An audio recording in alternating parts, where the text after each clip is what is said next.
Hello, my name is Mohamad Faridi. I'm Iranian. I was born in city of Tehran into a devout Muslim family.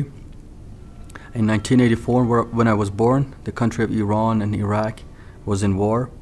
That was an 8-year long war days for our countries. Many of Muslims willingly gave their life up for the cause of jihad, to defend Islam or advance it. And my uncle, two of my cousin, they joined that war willingly and gave their lives up for the cause of Islam. My mom was a devout Muslim, and she mandated us to follow Islam and to fulfill the Sharia of Islam. Even though we speak Farsi in the country of Iran, we had to learn Arabic in order to speak to the God of Islam. That is the only language accepted by Allah, the God of Islam. And I went to mosque and to a lot of madrasas, to a lot of Quran classes to learn Arabic and to learn how to recite the Quran and how to memorize the verses, the passages, sometimes chapters of the Quran in order to pray to Allah.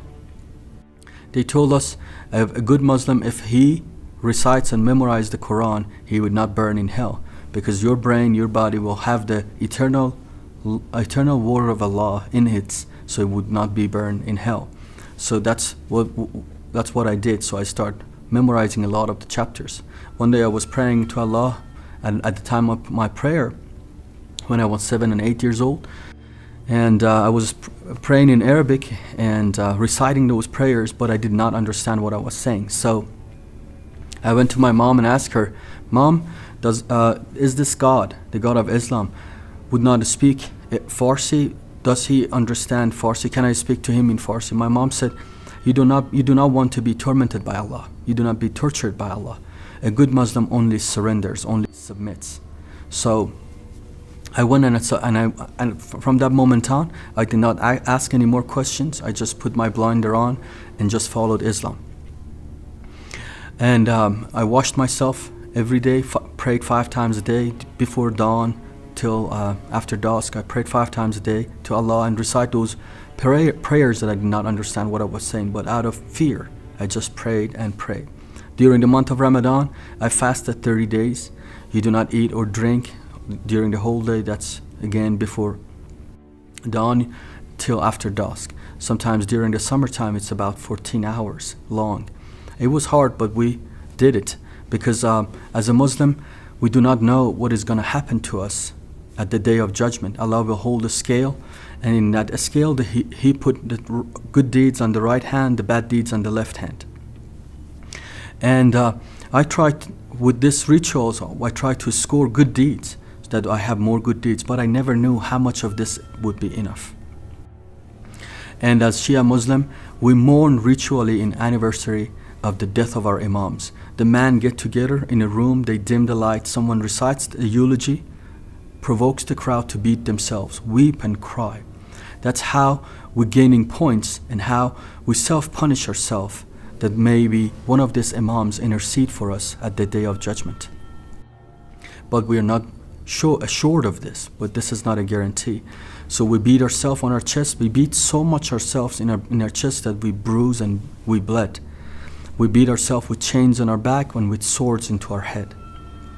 And we shed our own blood.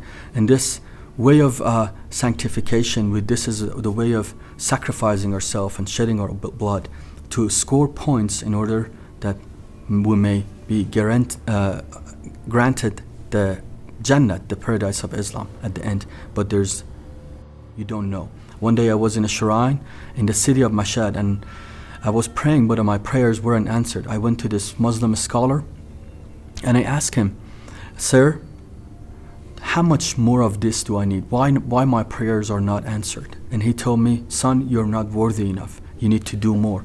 And I asked him, "How much more?" He said, "That's up to Allah. We do not know."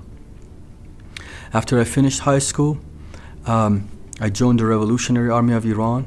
At age 19, they took the devout Muslim soldiers to join us to a movement that was called Path of Light. During this time, they took us to the war zone between the two countries of Iran and Iraq, and there in the place that tens of thousands of Iranians gave their life up willingly in jihad to defend Islam, to defend their country and advance Islam.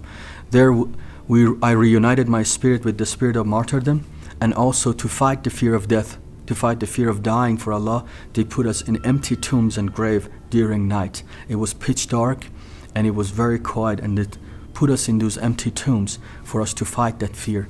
It was a scary moment, but that's how they prepared us for the ultimate cause and the ultimate sacrifice for Islam.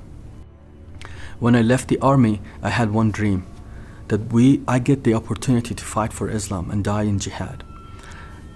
And Allah may will for me that our country fight against Israel or America, that I can join that war. I remember during the month of Muharram, one of those months that we go and beat ourselves and self-punish ourselves 9 days in a row. Every evening for 2 to 3 hours, I beat myself so much on my chest and on my back with chains that on the 10th day, I was so broken and I was so bruised that I could not get out and go beat myself more. And on the 10th day, I was ashamed of myself. I said, this is the least asked of me, and I cannot fulfill that. When I finished the Revolutionary Army with that dream, I was in a lot of despair, a lot of depression, and I was hopeless, and the only hope I had to die. I contemplated on suicide. I thought I'm going to get rid of myself, but I was afraid, because if as a Muslim you commit suicide, you end up in hell. I was living in hell in this world, and I thought to myself, if I kill myself, I will be in hell for eternity. And I was desperate. I was really desperate. And one day I called a friend of mine, and we grew up since age 6. Ironically, his name is Rasul, means the apostle. And that day he came to me, and we talked about how is his life doing, what is he doing. And I felt something is really different about him. He was so calm, so peaceful. And I asked him, Rasul, what is going on with you? What is happening to you? And he told me that he became a Christian. And when he told me that, I said, what is that? Can you become a Christian? That was the first time I was hearing about Christianity without bad-mouthing it, or without saying that it's corrupted and it's altered, that it's bad thing. And he was telling me about the love of God. He was telling me about Jesus and the miracles happen in their life, and the things that happen into their lives, the miracles and the good things. And we talked about 2 hours. Many of those stuff I didn't even hear him. It was going over my head.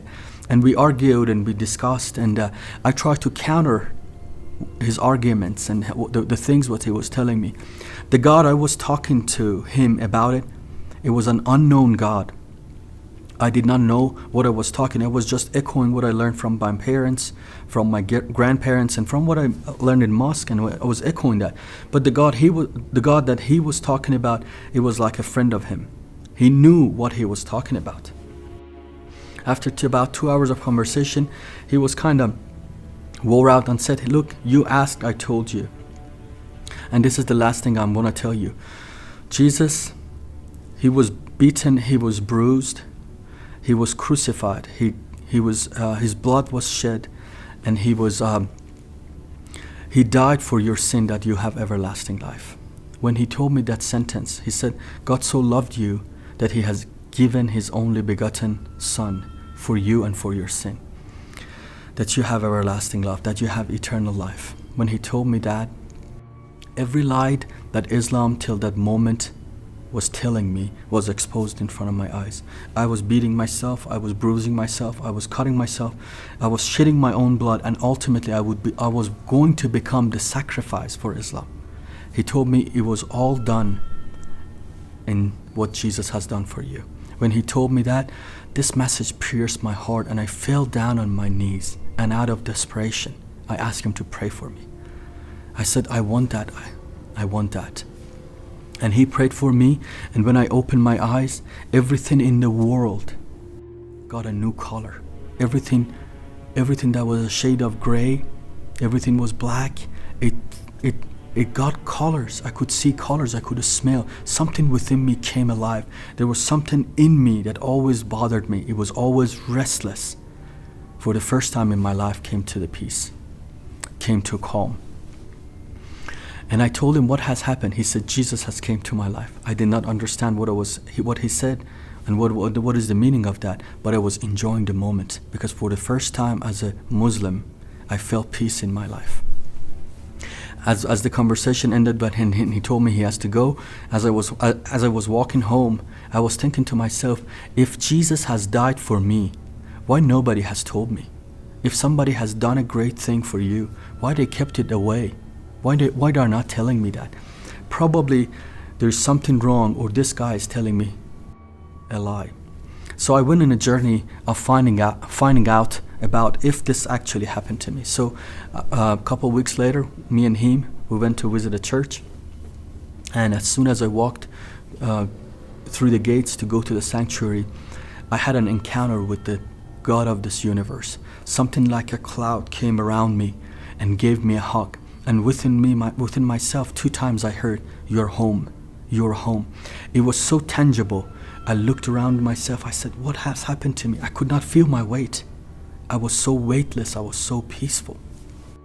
And the church services started, and they start clapping hands and celebrating and rejoicing and playing music. It was really strange to me. It was really odd. For the first time, I was in a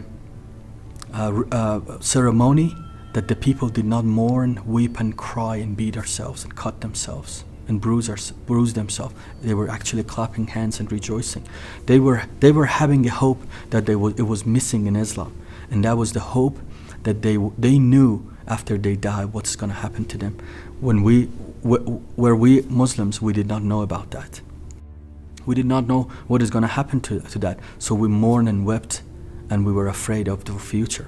But the Christians, they knew what is going to happen to them, so they were rejoicing. There was a hope about resurrection that they had, that we didn't have. All of our imams, all of our prophets died, and they stayed dead. But Jesus died, but he was resurrected in the 3rd day. So they had a hope that we were missing it in Islam. And after the church service, my friend out of his pocket bought me a New Testament in Farsi. He said, "This is the living word of God written for you and for my life." I said, "I don't understand what are you saying, but I want to know if Jesus has died for me." So I took the book home and I started reading it. And the more I read the Gospels, or the more I read it, the more I got connected to it. And I came to this verse in Matthew chapter 11, verse 28, 29, and 30. "Come to me who all labor, who are weary, and who are having heavy laden, and I will give you rest. Take my yoke upon you, for I am gentle, for I am humble." And I looked at the book. I said, "How did you know I was weary? How did you know I was heavy laden? How did you know that? It's impossible." The book was talking to me, to my situation, like never before, like nothing else. I thought to myself, this cannot be right. Somebody has walking around writing this book about me and my situation. And I said, there is something wrong. Something is going on. And I thought I've been manipulated. I think I've been controlled. And when the next time I went to the church, I looked at people's book to see if their Bibles is a personal Bible, or everybody has a personal Bible. And I looked in, but it was the same. And I asked him, "Is this verse talking to you like this?" And they'd show me the other verse that talked to them. And when the next time I was in a church, this time a gentleman came and shared his testimony of how he was healed of cancer. And he was a Muslim. The doctors rejected him, and he was going home to die. They said, "There's no hope for you. We cannot do anything for you." And this gentleman in the church was sharing his testimony that he was going home. He see the cross over this church, and he comes in it, and there's some Christians in the yard, and he asked them, "Guys, can I give your God a try? I'm gonna go die." So they gather around him, they lay hand on him, and as they pray, he sees a hand with a print of nail touch his neck. And he goes home. He's not dying. He's getting it better. So he goes to the doctor, and there, when they run a checkup for him, they say that you're totally cancer-free, and we have never seen such a thing, not like that. And as he is sharing this testimony in the church where I was in there, I thought to myself, I have read that in my Bible. You will lay hand on the sick and they shall recover. And I said, this is actually happening. This God, what he says, he's actually happening today. So that day, I came to a conclusion for my investigation, and for the second time, I gave my life to Jesus, and I said, I'm not looking no more for any other things. So I became a Christian, and I was excited about it. I was going home to tell my parents and my friends about it, but I committed a sin that is unforgivable in Islam, and that's the sin of shirk, the sin of apostasy. I tried to keep it quiet, but after a while my parents understood about it. My dad got really violent, kicked me out of the house, beat me and kicked me out of the house, and I was out of my house for 4 months. 2 times my life was threatened, once by my cousins. They realized I'm a Christian and they told me, you betrayed Islam and you will pay for it.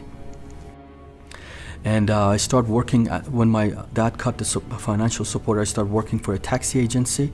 I put my New Testament in dashboard. I drove my taxi in Tehran and different cities. And whoever of the passengers I had asked about, what is that book? What is it saying? I got the opportunity to share with them about Jesus. The owner of the taxi agency once came to me and told me, the people already have reported you, and if the government gets their hand on you, not that they only hurt you, they will hurt your family. I was afraid for my life, but I was much more afraid for my family's life, because they're still Muslim and they haven't do anything.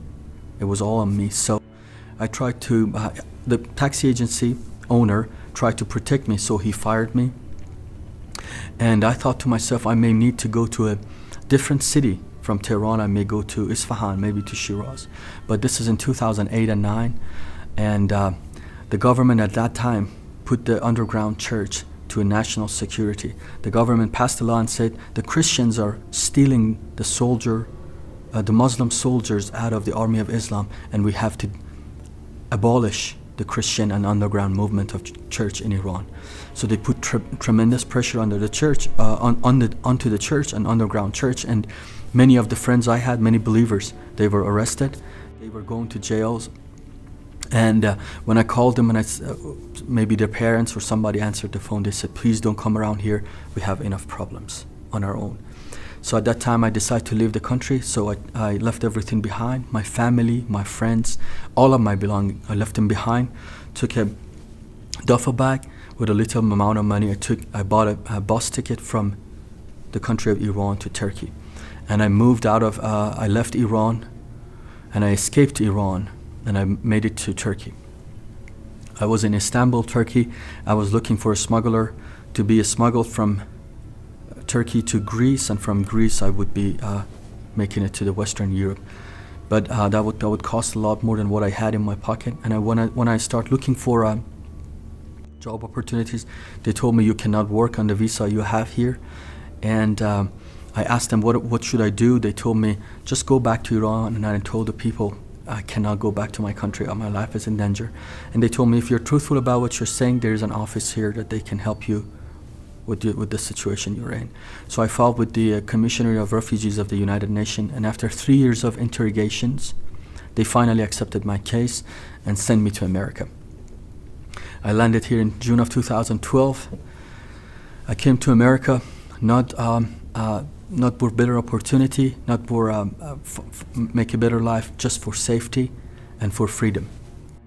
And here in America, I founded a ministry called Destination Ministry, and the purpose of our ministry is to help people like me that are converting, or they need to minister to Muslims, to reach out to Muslims that they come from the bondage of Islam and cross to the kingdom of light. So the purpose of our ministry is to help Americans, help the churches, help the brothers and sisters to love on Muslims and preach to them the only hope, the only good message of the gospel, that they can see the light. Thank you for watching.